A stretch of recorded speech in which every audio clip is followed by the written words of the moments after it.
Welcome everyone to another edition of Drunk Agile. As always, just we should do our own kind of still frame, comparing her. Right? Nisha, thanks for joining us. Thanks for taking time out of your busy schedule to come be here with us. When you get Nisha, you get Prateek as well. My name is Daniel Picanti. Thanks for joining us. Prateek, what are you drinking? I have Weller Full Proof, one of my favorite bourbons. 57%. So, I can have a couple of these and survive. It's getting up there. The It's getting up there. original wheated version, yeah. Yeah. Um, Dalmore Sherry Cask is what I'm going with. 51.7, 18 years old. As you can see, getting pretty near the bottom. So it's making me nervous. So I'm going to have to kill this pretty soon, right? Cheers, everybody. Tonight's episode is brought to you courtesy of Julia Wester out at Actionable Agile. I want to thank her for the inspiration for this. She gets this question a lot, and so do we here at Drunk Agile. Prateek, can you introduce tonight's topic and kind of kick us off? What we're going to be talking about? The basic question, and if you go back to, I was just looking it up, episode 13, basic metrics of flow, we covered the base metrics of flow, and one of them, probably the one that gets talked about the most, is cycle time. And the question we usually get is, why does cycle time include weekends? Why does it include holidays and weekends? Why can't I say that I usually get things done in 5 working days, as opposed to something starts on Tuesday and finishes the next Monday? Why do I have to say it took all these days? Why do I include Saturday and Sunday in it? That's the question that we get, and Julia obviously gets all the time. It's, I guess, it's a curse of being associated with Actionable Agile, I think.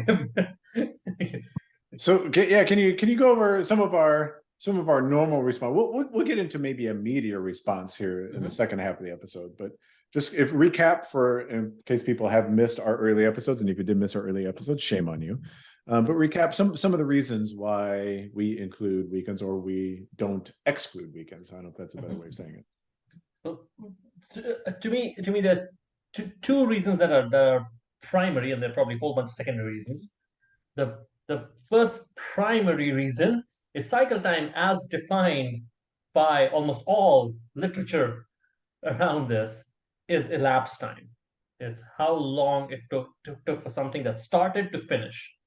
It's not how long you worked on it. It's not how long you were active with it. It's how long did it take from the point we started work on something to the point it finished. How long when it was pulled into the system to when it was done from the system. That's a definition of cycle time. We like to say that if you don't get to change the definition of what a pound is or what a kilogram is if you don't like your weight. That's the definition of cycle time. You don't get to change the definition of cycle time if you don't like what cycle time is telling you. That's one reason. That's, I would say, the primary reason. The secondary reason, which should also probably be the primary reason, is elapsed time is actually the language of the customer. We're talking in the language of the customers to say, this things usually get done in 30 days or less. If you say to the customer, today is December 10th, I'm going to get you this in 30 days, the customer isn't going to do all the calculation of weekends and holidays and all that stuff. They're just going to expect it on January 9th or whatever 30 days from then is. It is the language of the customer. You can talk in elapsed time, and those are the primary reasons why we talk about cycle time, including holidays and weekends. So let's those are the primary reasons, because those are the primary reasons, right? But most people are not swayed by that. If they love their cycle time without weekends, they're not swayed by those arguments. So as we always say at Drunk Agile, if you're not sure, let's go look at the data, right? I mean, so instead of us just sitting here and waving our hands, let's take some data, let's look at it, and let's Explore what cycle time looks like if we include weekends and if we exclude weekends. Is including weekends really inflating our cycle time and leading to bad forecasts? All right, so let's do that. And Prateek, you just jump in whenever you want to. Yep. So what I did in order to do this experiment, and again, thank you to Julia for prompting this. What I did is I pulled out all the example data from Actionable Agile. You Actionable Agile subscribers out there know that it comes preloaded with a whole bunch of example data. What you may not know is that example data is from a real team that we worked with in the past, quite a while ago, but it is real team data. So we're not making any of this stuff up. And just so you know that this is the data that we're working with, you can say I generated a scatter plot. I exported all the data out of Actionable Agile, pasted it here in a spreadsheet, created a scatter plot just so I could prove to everybody, hey, we are talking about the same data. All right, then the next step is, okay, now that we have all this data, can we calculate our cycle time for all of that data if we exclude weekends, as well as calculate our cycle time if we include weekends? And did that for all the 300 or so items that are in example data. And if you do that, do the calculation for all the items and then calculate an 85th percentile. Just chose 85th percentile because we could. Then you will see these are the numbers that you get. The 85th percentile that excludes weekends is 13. The 85th percentile that includes weekend is 16. So the people who are proponents of excluding weekends might be sitting there saying, hey, this is case closed. Obviously, including weekends inflates your cycle time. Any questions about the analysis up until now, Prateek? Is there anything that I missed on any of them? Could I see how you calculated the cycle time excluding weekends? We will get to that in just a second. Well, just the base cycle time. I wasn't even talking about that. Yeah, cool. Is there a particular question you had around that or no? Well, so for the including weekend, it is just to go over the formula for cycle line, which is including weekends, it's end date minus start date plus 1. That's the way we usually do it. Yeah. For excluding weekends, just so everybody knows, for excluding weekends, use a function called network days in Excel. But there's a problem with that. That's why I'm kind of putting Prateek off for now, because there's a potential problem with that a little bit later. Okay, hopefully everybody's followed the calculations up until now. So yeah, everybody might be saying, okay, QED, 85% excluding weekends is obviously better. Why would we ever include weekends when including weekends is 3 days longer? Well, the reason is because when you go to practically apply this stuff, you know, the only real reason that you are calculating cycle time in your process probably is to make forecasts. Well, either to spot opportunities for improvement or to make forecasts for when things will get done. And this is where things get really, really tricky.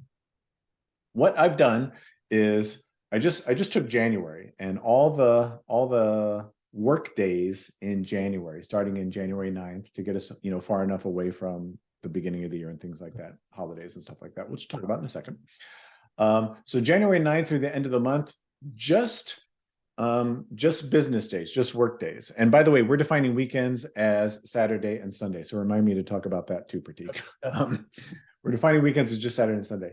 If we started an item on any one of these days, when would our forecast completion date be based on whether we're excluding weekends or including weekends? And this is where things get tricky, because if you exclude weekends on the cycle time calculation, then you also need to exclude weekends when you go to do the forecast from when something starts. If you want to answer when will it be done, well, it's not just January 9th. And by the way, these are American dates. I apologize for that. It's not just January 9th plus 13 days. It's January 9th plus figure out all the weekends we need to exclude. And what you will see pretty quickly, if you're paying attention, is once we do these forecasts, even though the 85th percentiles are different for excluding versus including weekends, you see the forecasts that you give for the results that we get are actually worse for the excluding weekends than they are for the including weekends. For each one of these, one of these items, it's actually worse from a forecast perspective if you exclude weekends. And you might say, well, that's because these items are finishing on the weekends. No, you see January 26th, just so I have a calendar up here, January 26th is a Thursday. So if we start something on January 9th and say, what's our 85th percentile excluding weekends? That's January 26th versus what is our 85th percentile including weekends? January 25th. Prateek, talk to us about some conclusions we can make around this. Well, so when you say worse, just so everyone understands, you mean that the same, when we're trying to apply the same confidence level, we're getting a later date as a forecast, and that seems to happen almost consistently throughout this. Yeah. Yep. It's just so everybody knows, he's teeing you up for the Prateek objection that the first time we talked about. This is something that he brought up as well. So yes, one of the biggest problems with this, with being off by a day or more, sometimes it's much more than one day. You can see down here, it's like 3 days. One of the problems with that is you think that you are making a projection based on the 85th percentile, when in actuality, you're making a projection at a little bit higher percentage rate than that. So this, again, this is where the Prateek objection comes in, is what I did is and because Prateek yelled at me, what I did is I went and got all that original data and said, okay, for each item start date, if we would have projected what its completion date would have been based on the 85th percentile, what would that completion forecast have been? And how did that compare to its actuals? And did it, how did it come out around the 85th percentile? That's what we would expect. If we were truly forecasting to using this data to forecast the 85th percentile, then we would expect our forecast to come out to the 85th percentile. Turns out, if you exclude weekends from your forecast, it's not. It's somewhere around, the 89th or 90th percentile. This is potentially a very, very big deal, right? You might say, well, what's the difference between the 85th percentile and the 89th percentile? It's potentially a very big deal from a risk perspective, from a cost perspective, from a overall process predictability perspective. You think you are assuming a certain amount of risk and you are planning based on a certain amount of risk, but you're actually, either a little bit too much more conservative than you really think you are, which means you probably have an opportunity to take on more risk than you are, which ultimately could lead to bad economic outcomes. I don't know, Prateek, do you want to say a little bit more about that? Yeah, and we're talking about just one case here. My guess is that number, what you have there, 89%, will vary a lot based on how the data is distributed and all the other stuff. In fact, if we were looking at this at the 70th percentile, we might see an even larger variance from that 70th percentile than the 85th. So we have talked a lot, whenever we have talked about probabilistic forecasting and probabilistic thinking, we've always talked about really what this is about is managing risk. And when you start doing this, you are managing the wrong risk. You're trying to manage risk, but you're getting the wrong information from your own data when you're trying to manage that risk. So for me, what's beautiful about this result is while your number looks better, while your 85th percentile number looks better, your actual forecasts are worse. So you're kind of taking cycle time and changing it more into a vanity metric rather than a metric that can actually be used to make proper forecasts. One other thing that we were talking about before we came on air, so we were actually chatting back and forth this morning, is, does this type of analysis break down anywhere? And it turns out it really doesn't. The only place where it's really kind of iffy is if your cycle time excluding weekends is 2 days or less, which, number one, I've never encountered a team where their cycle time has been that low. But even if your cycle time is 2 days, the way that your data has to be distributed for it to even matter. For example, you have to be starting an inordinate amount of items on a Friday so that you're counting weekends much more often than you would normally do. That's really the only time where this so that we found so far. By the way, we should offer this challenge out to our audience. If anybody has any different data, please let us know. Love to see it. But as far as I can tell so far with my limited playing around, that's the only time that it might break down. Once you get to your cycle time of around 3, 4, 5 days or more, the cycle time excluding weekends leads to pretty much the same result that you are seeing here. And I don't know if you wanted to jump in on that as well, but Oh, well, the again, I just want to reemphasize the way it breaks down is if you start a whole bunch of stuff on a Friday, which just don't start work on Friday. I mean, and I'm saying that not just to say that hey, make our analysis hold up. I'm saying that to say once you start stuff on a Friday, it actually mm, it actually is worse because you as a developer forget about stuff you did on a Friday by the time you come back on Monday. You're spending a whole bunch of time catching up. So, yeah. right. The I don't want to say it's not necessarily the final thing for this episode, but the final thing maybe for this analysis, if you're still with us, because we've kind of droned on a little bit here, but hopefully this is interesting for you. The final thing that I want to say is this math is kind of gnarly, right? Because you would expect Excel to be able to handle this very nicely for you, to have functions to be able to do excluding of weekends and including of weekends. Now, I should caveat this with I am no Excel expert. I am not. So again, if somebody knows a better way of doing this, then by all means. But there are two different functions that you need to work with in terms of understanding how long it takes when you're including or excluding weekends. And one is a network days function, which tells you how many days have elapsed between a start date and an end date. And then one is a work day function, which tells you, which gives you a finish date if you have a start date plus, n number of working days. The problem comes in is one of those is an inclusive calculation and one of those is an exclusive calculation.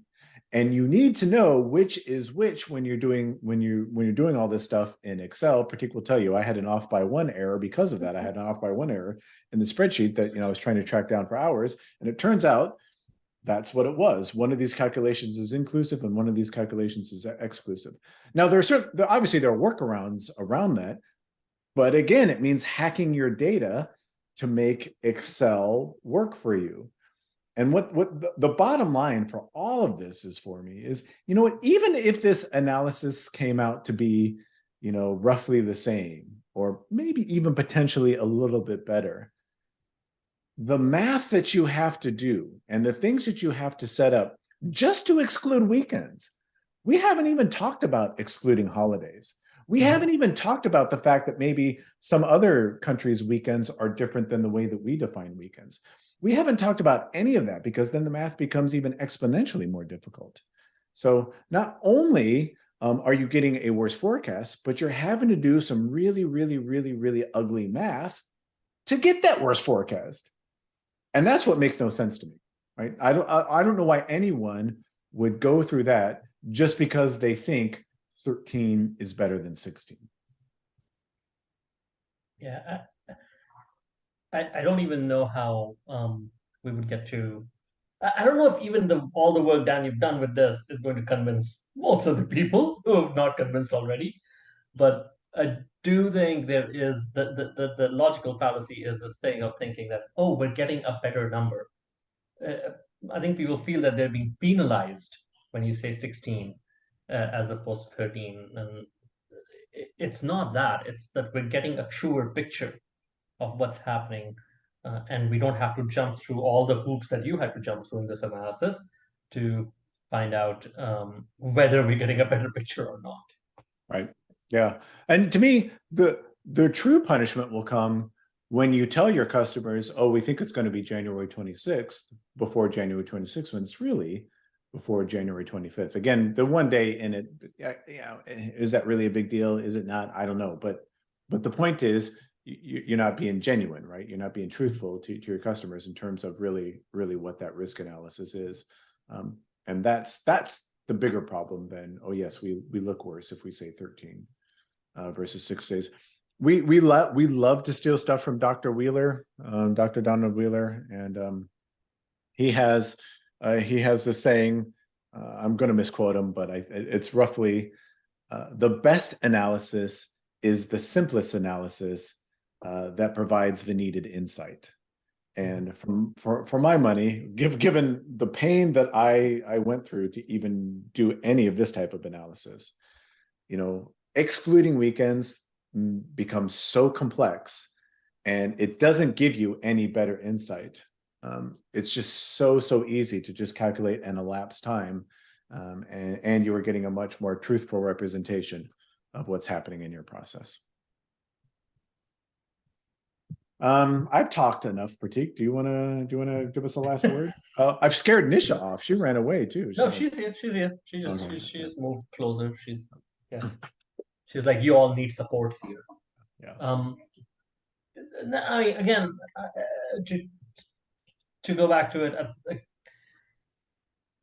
folks who are not convinced will probably still not be very convinced, but I'm hoping you all can come back to this video probably a few times and get an idea of it's at least that you're actually making your forecasts better when you're trying to look at elapsed time instead of business days, as we call it. And more and more since the pandemic, people are working across the globe together, and there are all different kinds of considerations with holidays and even different weekends and nights and days all mixing in together that need to be taken into account. And this is definitely much better to account for it in elapsed time rather than trying to figure all of that out in Excel. Right. As always, we would love your comments and your feedback on this video. Does anybody have any other data that's contra to this? Does anybody have any other arguments? We're open-minded. You're probably wrong. No. That's a joke. We'd love to hear it. Anything that can make this analysis better or make your lives easier in terms of trying to convince people that excluding weekends is just really a fool's errand. Please let us know. Leave us a comment. Drop us a line.